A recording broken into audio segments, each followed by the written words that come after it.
أشهد أن محمدًا رسول الله.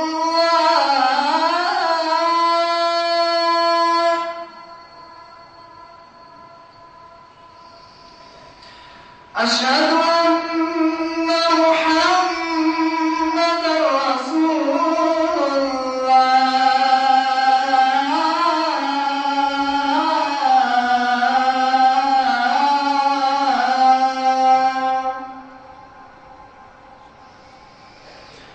حي على الصلاة.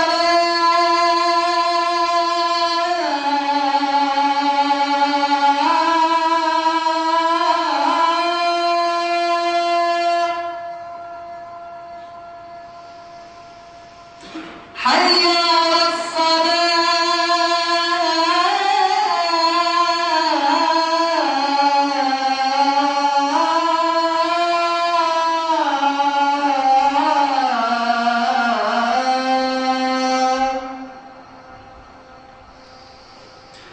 حي على الفلاح.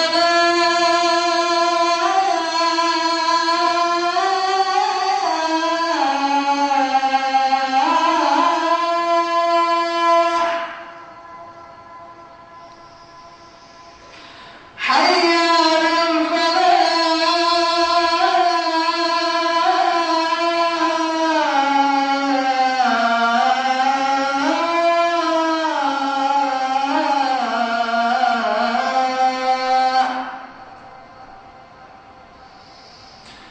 الله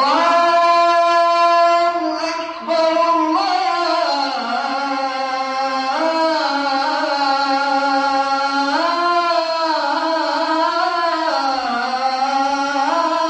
أكبر. لا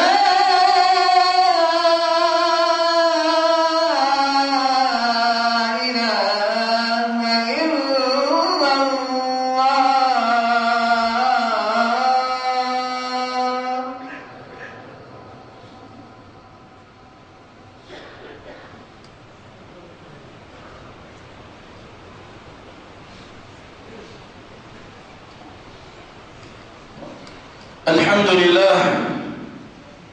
الحمد لله الواحد الواجد العظيم الدائم الرحمن الرحيم القوي الغني الحكيم قضى فأسقم الصحيح وعاف السقيم وقدر فأعان الضعيف وأرهى القوي وقسم بحكمته العباد إلى طائع ولئيم وجعل مآلهم إلى دار نعيم أو دار جحيم. عصى آدم وإبليس فهذا مرحوم وذاك رجيم. فإذا سمعت بنيل الممالك أو رأيت حصول المهالك فقل ذلك تقدير العزيز العليم. أحمده سبحانه وتعالى وأشكره وأستغفره وأتوب إليه ونعوذ بالله من شرور أنفسنا ومن سيئات أعمالنا وأشهد أن لا إله إلا الله وحده لا شريك له شهادة ندخرها ليوم لقائه.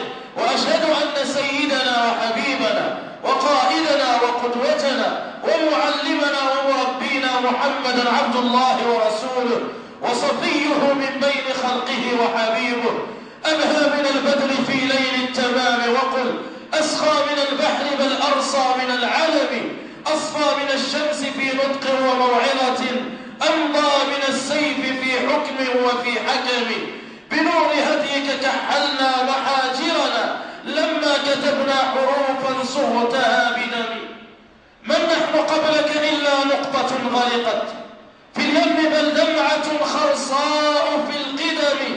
أكاد أقتلع الآهات من حرقي إذا ذكرتك أو أرتاع من ندمي. أهديتنا منبر الدنيا وغار حرا وليلة القدر والإسراء للقمم والحوض والكوثر الرقراق جئت به أنت المزمل في ثوب الهدى فقم. اللهم صل على سيدنا محمد في العرب والعجم. صل عليه يا ربنا في كل الأمم. صلى عليك الله يا علم الهدى. ما هبت النسائم وما لاحت على الأيك الحمائم وعلى آل بيتك الطيبين الطاهرين وزوجاتك أمهات المؤمنين وعلى الصحابة والتابعين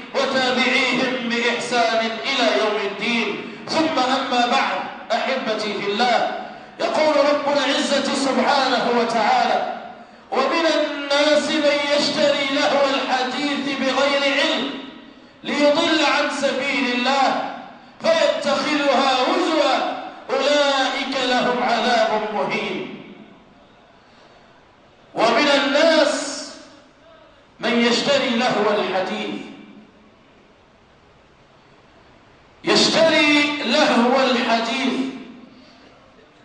حديثنا أحبتي في الله عن لهو الحديث، عن اللهو.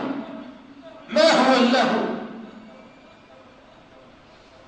قال أهل العلم واختلف في اللهو ها هنا ما المراد منه، ولكن الأبرز ما جاء عن الصحابة رضوان الله عليهم أجمعين. قال ابن مسعود رضي الله عنه: والله الذي لا إله إلا هو، والله الذي لا إله إلا هو، والله الذي لا إله إلا هو، إنه الغناء، إنه الغناء، إنه الغناء. وبه قال ابن عباس رضي الله عنه، وبه قال غيرهم من الصحابة: لهو الحديث الغناء. من الناس من يشتري. رب العزة ذكر قوله يشتري، أي أن هؤلاء أعرضوا عن ذكر الله، ومن أعرض عن ذكري فإن له معيشة ضنكا ونحشره يوم القيامة أعمى. قال: رب لم حشرتني أعمى وقد كنت بصيرا؟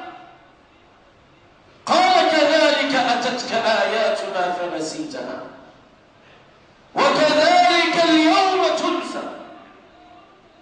رب العزة سبحانه وتعالى يقول ها هنا: قوم تركوا ما جئناهم به من الآيات والذكر الحكيم وأعرضوا عن ذكري وذهبوا يشترون، يطلبون بأموالهم، يشترون لهو الحديث، يشترون هذا الغناء، رغم أننا جئناهم بالآيات والذكر الحكيم بغير ثمن، ولكنهم هم ذهبوا واشتروا الباطل، طلبوا الباطل بثمن.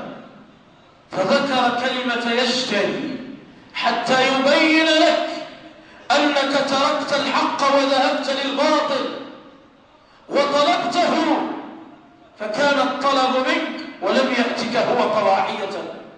أما الذكر الحكيم فجاءك طواعية، أنت ما طلبته، ولكنك هاهنا طلبت له، ثم قدمت مقابله ثمن.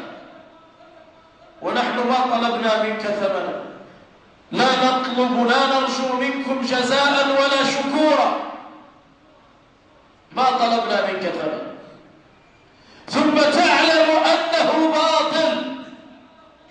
ولذلك جاء بعضهم يسأل أحد العلماء، يسأله عن الغناء، فقال له: أرأيت إذا جيء يوم القيامة بالحق والباطل وجيء بالغناء، أين يكون؟ أمع الحق أم مع الباطل؟ قال: يكون مع الباطل. قال: فقد أفتيت نفسك فاذهب.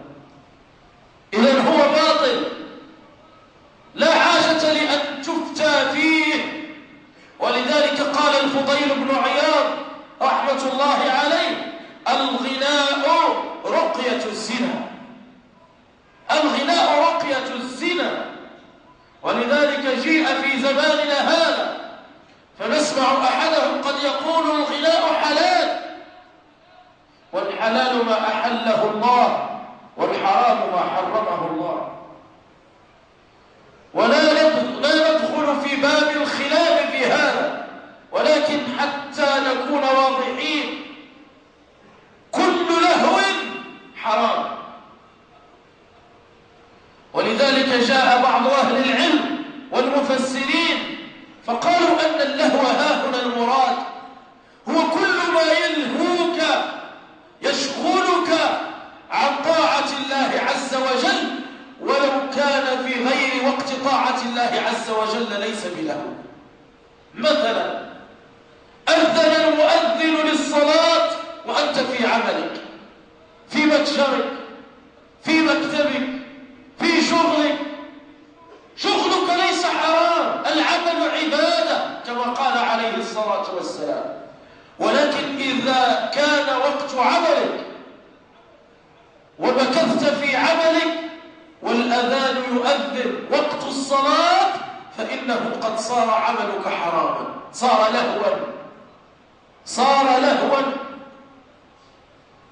ولذا اختلف في لفظ اللهو، هل هو كل ما يشغل عن طاعة الله عز وجل، أم أن المراد به هاهنا في الآية الكريمة هو الغناء؟ نذهب مع القول الأول على أنه الغناء وهو ما نريد في خطبتنا لهذا اليوم. وانتشر